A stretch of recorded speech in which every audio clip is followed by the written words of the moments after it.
ఓం శ్రీమాత్రే నమః. ఓం గం గణపతయే నమః. ఓం నమః శివాయ. ఓం వాగర్ధావివ సంవృక్తో వాగర్ధ ప్రతిపత్తయే జగతః పితరో వందే పార్వతీ పరమేశ్వరో. పార్వతీ పరమేశ్వరాభ్యాం నమః. శ్రీ గురు చరణారవిందాభ్యాం నమో నమః. వీక్షిస్తున్నటువంటి ప్రేక్షకులందరికీ కూడా కార్తీక మాస శుభాకాంక్షలు. ధర్మో రక్షతి రక్షితః.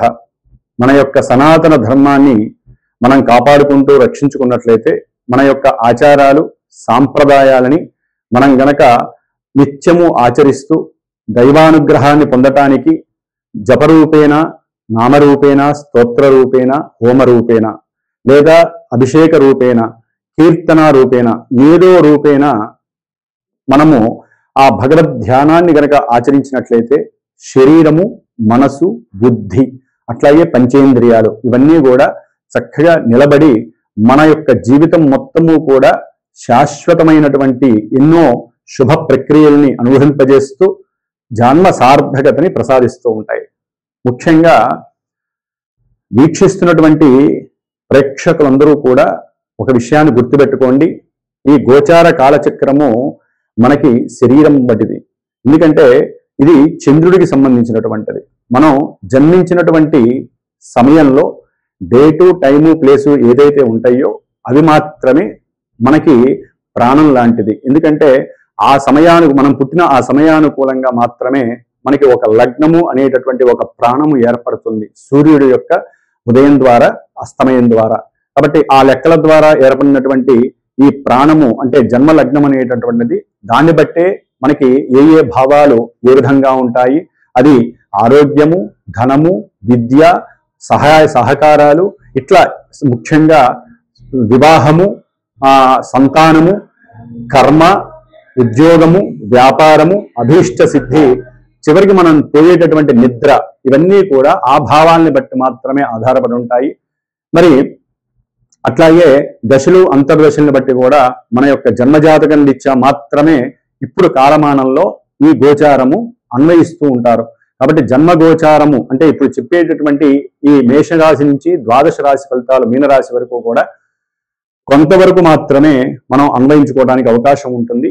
జన్మజాతకము మాత్రమే పర్ఫెక్ట్ రిజల్ట్స్ ని మనకి ఇస్తుంది. అంటే ఎవరికి ఏ విధమైనటువంటి సమస్యలు అనుభవిస్తున్నా, ఈవెంట్స్ జరగకపోయినా, అట్లాగే ఏదైనా అనర్థాలు జరుగుతున్నా, ప్రమాదాలు జరుగుతున్నా, లేదా వివాహాలు ఆలస్యము, సంతానపరంగా సమస్యలు ఏవి జరిగినా అవన్నీ కూడా జన్మలగ్నానికి మాత్రమే లింక్ అయ్యి ఉంటాయి. దశ అంతర్దశలు మాత్రమే మనల్ని ప్రభావితం చేస్తే గుర్తుపెట్టుకోండి. ఎందుకంటే కొంతమంది మాకు జన్మగోచారంలో చెప్పినవన్నీ జరగట్లేదండి అంటారు, కొంతమంది మాకు జరుగుతున్నాయండి అంటారు. కాబట్టి కొంతమంది ఇవన్నీ ట్రాష్ అని తీసేస్తారు. ఏది ట్రాష్ ఉండదండి, ప్రతిదీ కూడా గ్రహాలు ఇచ్చేటటువంటి ఫలితాలను బట్టే ఆధారపడి ఉంటాయి. అది గుర్తుపెట్టుకోండి. కాబట్టి ఎవరైనా జన్మజాతక రీత్యా తెలుసుకోవాలి అనుకుంటే చక్కగా మా యొక్క శ్రీమాత జ్యోతిషాలయ పీఠానికి ఫోన్ చేసి మీ యొక్క జన్మజాతక విశేషాలని చక్కగా తెలుసుకోవచ్చు. అట్లాగే ముఖ్యంగా మనకి ఈ యొక్క కాలచక్ర గోచారంలో ఇప్పుడు ప్రజెంట్ నవంబర్ 1 నుంచి నవంబర్ 30వ తేదీ వరకు కూడా కార్తీక మాస విశేష శుభాకాంక్షలు. అట్లాగే కార్తీక మాసంలో ఎన్నో విశేషమైనటువంటి పండుగలు మనకి కనిపిస్తూ ఉంటాయి. 5వ తారీఖు నవంబర్ 5 పౌర్ణమి, కార్తీక పౌర్ణమి కావచ్చు. 8వ తారీఖు సంకష్టహర చతుర్థి గణపతి పండుగ కావచ్చు. అట్లాగే నవంబర్లో మనకి 18వ తారీఖు మాస శివరాత్రి, 20వ తారీఖు కార్తీక అమావాస్య గురువారము. అట్లాగే మార్గశిర మాసం కూడా వస్తోంది 21 నుంచి 26వ తారీఖు నవంబర్ 26వ తారీఖున మరి సుబ్రహ్మణ్య షష్ఠి, కుమార షష్ఠి. మనకి సంవత్సరానికి ఒకసారి ఆ సుబ్రహ్మణ్యేశ్వర స్వామి వారి యొక్క అనుగ్రహం మనకి లభిస్తూ ఉంటుంది.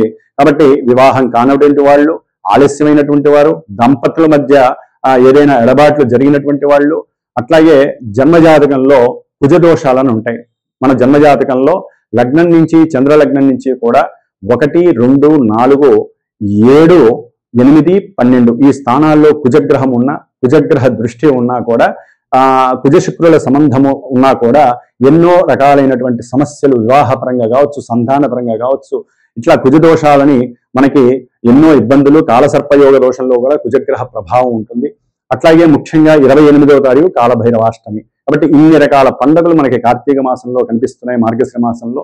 కాబట్టి ఈ యొక్క కాలచక్రంలో ఇప్పుడు నవంబరు 17 వరకు కూడా సూర్యుడు మరి కాలచక్రంలో అధిష్టాన దేవత, అధినేత అయినటువంటి రారాజు అయినటువంటి సూర్య భగవానుడు ఆయన నీచ స్థితి అయినటువంటి తులారాశిలో ఉండి, తర్వాత నవంబర్ 17 నుంచి కూడా చక్కగా మిత్ర రాశి అయినటువంటి కుజరాశిలోకి వెళ్ళి, అంటే వృశ్చిక రాశిలోకి ప్రవేశించేసి కుజుడితో కలిసి ఉంటాడు. అదేవిధంగా కుజగ్రహము ఈ అక్టోబర్ 27వ తేదీ నుంచి కూడా డిసెంబర్ 7వ తేదీ వరకు కూడా తన యొక్క స్వక్షేత్రమైనటువంటి వృశ్చిక రాశిలో ఉంటూ ఉంటుంది. అట్లాగే బుధగ్రహము ముఖ్యంగా ఇటు తులారాశిలో ఉండి మళ్ళీ నవంబర్ మాసంలో వృశ్చిక రాశిలోకి వెళ్ళి మళ్ళీ తులారాశిలోకి వచ్చి వక్రత్వం పొంది వ్యాపారస్తులకి అట్లాగే చదువుకునే విద్యార్థులకి ఇది చాలా కొన్ని ఇబ్బందులు కూడా క్రియేట్ చేసేటటువంటి పరిస్థితి బుధగ్రహం ఇస్తుంది. గురుగ్రహము మరి ఆల్రెడీ మనకి అక్టోబర్లోనే 18వ తారీఖున ఉచ్చస్థితి అయినటువంటి కర్కాటక రాశిలోకి వచ్చి ఎన్నో విశేషమైనటువంటి శుభ ఫలితాలు అందిస్తున్నారు. ఆయన డిసెంబర్ 5వ తారీఖు వరకు ఆయన ఇదే రాశిలో ఉంటారు. ముఖ్యంగా శని భగవానుడు మరి వక్రత్వం చెంది 4-5 నెలలు అవుతోంది. ఆయన మీనరాశిలో ఉండి అదే మీనరాశిలో పూర్వభాద్ర నక్షత్రంలో ఈ నెల నవంబర్ 28వ తేదీన మళ్ళీ రుజుమార్గం డైరెక్ట్ మోషన్ లో ప్రభావితం చేస్తాడు. ఎన్నో రాశుల్ని ప్రభావితం చేసి ఏలినాటి అష్టమ అర్ధాష్టమ శని ప్రభావాలు అధికంగా ఉండేటట్టుగా కొన్ని రాశులు ఉన్నాయి కదా, ఆ రాశులందరికీ మళ్ళీ ఆ యొక్క ఇబ్బందులు సమస్యలు మళ్ళీ ప్రిపేర్ అవుతూ ఉంటాయి. అట్లాగే రాహుగ్రహము, ఈ రాహుగ్రహము నవంబర్ 23 తర్వాత కుంభరాశిలో ఉండి సొంత నక్షత్రంలో వచ్చేస్తాడు, శతభిష నక్షత్రంలో. ఇది కొంచెం దోషప్రదం, రాహు బలంగా ఉన్నట్టు లెక్క. శని రాశిలో ఉండి సొంత నక్షత్రంలో ఉన్నటువంటి రాహువుకి తిరిగి ఉండదు. అట్లాగే ఇప్పటి వరకు పూర్వభాద్ర నక్షత్రంలో ఉండటం వలన రాహువు కొంత గురువు యొక్క ఫలితాలను కూడా ఇస్తూ కొంత శుభపరిచినటువంటి పరిస్థితులు కొన్ని రాశులు ఉన్నాయి. కేతువు సింహరాశిలో ఉండి మరి శుక్ర నక్షత్రంలో ఉన్నాడు సింహరాశిలో. కాబట్టి ఈ విధంగా గ్రహాలు ఈ విధంగా నవంబర్ నెలలో ఇమిడి కొన్ని రాశుల వాళ్ళకి ఇబ్బందులు, కొన్ని రాశుల వారికి శుభ ఫలితాలు జరుగుతాయి. జన్మజాతక రీత్యా ఈ గ్రహాలు ఏ ఏ నక్షత్రాల్లో ఉన్నాయి, శుభ ఫలితాలను ఇచ్చేటటువంటి కొన్ని ఈవెంట్స్ ఇచ్చే గ్రహాలు కాలచక్రంలో ఏ గ్రహమైనా గుర్తుపెట్టుకోండి. జన్మజాతకంలో శుభ ఫలితాలను శుభస్థానాల్లో ఉండి ఇప్పుడు గోచారంలో శత్రుక్షేత్రాలలో ఉంటే వాటి యొక్క ఎఫెక్షన్ అనేటటువంటిది అంత శుభాలను ఇవ్వదు. అట్లాగే మనం పుట్టినప్పుడు జన్మజాతకంలో కొన్ని గ్రహాలు నీచక్షేత్రాలు పాపక్షేత్రాలలో ఉండి ఇప్పుడు ప్రజెంట్ గోచారంలో మిత్రక్షేత్రాలు కావచ్చు, తన యొక్క సొంత ఇంట్లో కానీ ఉచ్చక్షేత్రాల్లో ఉంటే చాలా వరకు శుభ ఫలితాలను ఇవ్వడానికి ఈ గోచార చక్రము చాలా ఉపయోగపడుతుంది. అవి తెలుసుకోవడానికే మరి గోచార చక్రం రీత్యా ఎంతో మంది గురువులు చక్కగా వారికి ఉన్నటువంటి జ్ఞానాన్ని, లోక విజ్ఞానాన్ని, అంతరిక్ష విజ్ఞానాన్ని మీ అందరికీ తెలియజేస్తున్నారు. కాబట్టి మరి మేషాది మీనరాశి పర్యంతం ఈ నవంబర్ 1 నుంచి 30 వరకు ఏ విధంగా ఏ ఏ రాశుల వారికి మరి విద్య, ఉద్యోగము, ఆరోగ్యము ఇట్లా ఎన్నో రకాల మీద వాటి యొక్క ఎఫెక్షన్ పడుతుంది. అవన్నీ కూడా వీక్షిద్దాము. ముఖ్యంగా శ్రీమాత జ్యోతిషాలయ పీఠంలో ఎప్పుడూ ఏదో ఒక పూజలు, జపాలు, హోమాలు జరుగుతూ ఉంటాయి. కాబట్టి ఆ యొక్క విశ్లేషణని మీకు తెలియజేద్దామనే ఉద్దేశంతో మరి ముఖ్యంగా ఈ యొక్క నవంబర్ నెలలో 14వ తారీఖు 13-14వ తేదీన కాశీ క్షేత్రంలో ఎవరైతే ఏలినాటి అష్టమ అర్ధాష్టమ శనిగ్రహ ప్రభావం వలన ఎన్నో ఆర్థిక ఇబ్బందులు, మానసిక రుగ్మతలు, ముఖ్యంగా మోకాల నొప్పులు కావచ్చు, శరీరంలో ఎన్నో రకాలైనటువంటి దీర్ఘకాలిక వ్యాధులు ఉన్నాయి. అవి చెప్పుకుంటూ పోతే చాలా ఇబ్బందులుగా ఉంటాయి మానసికి. కాబట్టి ఎవరైతే అనారోగ్య రీత్యా బాధపడుతూ ఉంటారో, ఎవరైతే మానసికంగా డిప్రెషన్ లెవెల్లో ఉంటారో, అనుకున్న పనులన్నీ ఆలస్యంగా జరుగుతూ ఉంటాయో వాళ్ళందరికీ శనిగ్రహ దోష కర్మదోష పరిహారార్థమై కాశీ క్షేత్రంలో ఈ నవంబర్ నెలలో 12వ తారీఖు నుంచి 16వ తారీఖు మధ్యలో 13-14 తారీఖుల్లో పరమేశ్వరుడికి గంగానది ఒడ్డున కూర్చొని చక్కగా వేదమూర్తుల యొక్క బ్రాహ్మణుల యొక్క సమక్షంలో గంగాజలంతో మృత్తికాలింగార్చన, శతలింగార్చన అంటే 108 లింగాలు చక్కగా మృత్తిక పుట్టమ్మనతో తయారు చేసి మహన్యాసపూర్వకంగా ఎవరైతే గోత్రనామాదులు అందజేస్తారో పీఠానికి ఫోన్ చేసి వారికి ఉన్నటువంటి దోషాలు పోవటానికి, వారికి ఉన్న రుగ్మతలు పోవటానికి, అనారోగ్య దోషాలు పోవటానికి మాత్రమే ఈ యొక్క కార్యక్రమం పెట్టబడింది. కాబట్టి ముఖ్యంగా పితృదోషాలు, మాతృదోషాలు, సర్పదోషాలు, కుజదోషాలు అనేవి చాలా ఉంటాయి. ఇవన్నీ పోవడానికి ఇది ఒక చిన్న అవకాశంగా తీసుకుంటే చాలా ఉపయోగపడుతుంది. కాబట్టి ఈ యొక్క కాశీ క్షేత్రంలో చేసేటటువంటి ఈ యొక్క పూజలో రుద్రాక్షలకి కూడా అభిషేకం చేసి ఆ రుద్రాక్షలు వారికి ఇవ్వబడుతుంది. ముఖ్యంగా నవంబర్ 26వ తేదీన మార్గశిర మాసంలో వచ్చేటటువంటి సుబ్రహ్మణ్య షష్ఠి స్కంద షష్ఠి రోజున పీఠంలో విశేషంగా 21వ తేదీ నుంచి 5 రోజులు 6 రోజులు స్వామివారి సర్పసూక్త పారాయణ, అంటే కుజదోషాలు సర్పదోషాలు ఉన్నటువంటి వారికి ఈ యొక్క సుబ్రహ్మణ్యేశ్వర స్వామికి ప్రీతికరమైనటువంటి రాహుకేతు దోష నివారణార్థమై సర్పసూక్త జపము, అట్లాగే 26వ తేదీన పీఠంలో ఉదయం నుంచి మధ్యాహ్నం వరకు కూడా కళ్యాణం, ముఖ్యంగా మగవాళ్ళకి లేదా స్త్రీలకి కళ్యాణం కానటువంటి వాళ్ళకి, లేకపోతే కళ్యాణమై భార్యాభర్తలు విడిపోయినటువంటి వారికి అన్యోన్యత కొరకు, కళ్యాణం శీఘ్రంగా అవడానికి, జన్మజాతకంలో ఎవరికైనా కుజదోషాలు రాహుకేతు దోషాలు ఉంటే వారికి మాత్రమే, ముఖ్యంగా ఈ కోర్టు కేసుల్లో ఎన్నో ఇబ్బందులు పడుతూ ఉన్నటువంటి వారు ఉంటారు, ఎన్నో రకాల సమస్యలు. కాబట్టి ఆ యొక్క సమస్యలు ముఖ్యంగా వివాహము, సంతానము, అట్లాగే విద్యలో ఆటంకాలు, వీటికి సంబంధించి కుజరాహుకేతు దోషాలు పోవడానికి సుబ్రహ్మణ్య షష్ఠి మనకి సంవత్సరానికి ఒకసారి వస్తుంది. ఆ రోజున శ్రీ వల్లీ దేవసేన సమేత శ్రీ సుబ్రహ్మణ్యేశ్వర స్వామి వారి యొక్క కళ్యాణం జరుగుతుంది. కాబట్టి కళ్యాణం కోరుకునేటటువంటి వాళ్ళు చక్కగా ఆ యొక్క కళ్యాణంలో పార్టిసిపేట్ చేయొచ్చు. హైదరాబాద్ లోనే కాబట్టి వచ్చేవాళ్ళు చక్కగా రావచ్చు. అట్లాగే అదే రోజున కళ్యాణం అయిన తర్వాత హోమం ఉంటుంది, సుబ్రహ్మణ్య పాశుపత రుద్ర హోమము. దీంట్లో అన్ని రకాల హోమాలు వస్తాయి కాబట్టి చక్కగా ఆ హోమం వలన కూడా మీకు చాలా ఈ 2 కార్యక్రమాలు కూడా పీఠంలో విశేషంగా జరుపబడేటటువంటివి ఈ నవంబర్ నెలలో.